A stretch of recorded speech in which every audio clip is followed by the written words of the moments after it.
guys, nagluto pala tayo ng ano guys, adobo sa adobong Pinoy guys. Yan ang lutong Pinoy na pinakamamahal ng ating mga Pinoy. Ano siya, adobo guys, na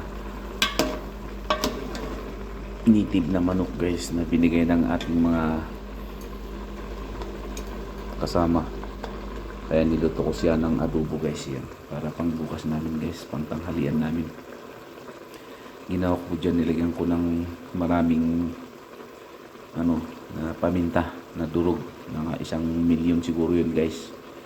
Tapos yung mga pabida-bidang sibuyas at saka pabida-bidang ano guys, bawang nilagay natin para pangtanggal daw ng lansa o pang abog daw ng ano yun, aswang.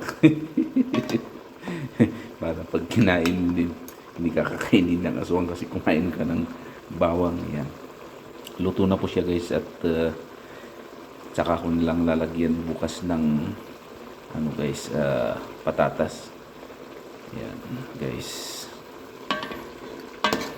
pag inamoy mo siya guys, nako, talagang lutong Pinoy guys. Yan guys, kain po tayo mamaya guys. Ay, kain po tayo bukas guys, pang umaga, kasi pag umaga kasi malamig, kaya hindi bumabangon. Mga ano na ako bumabangon, alas 5. Pero pag alas 5, alas 6 na.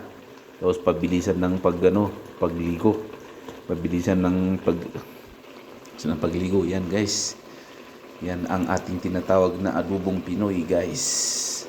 Panlasang igurot adobo. Yan guys, adobong KSE mga guys. Yeah.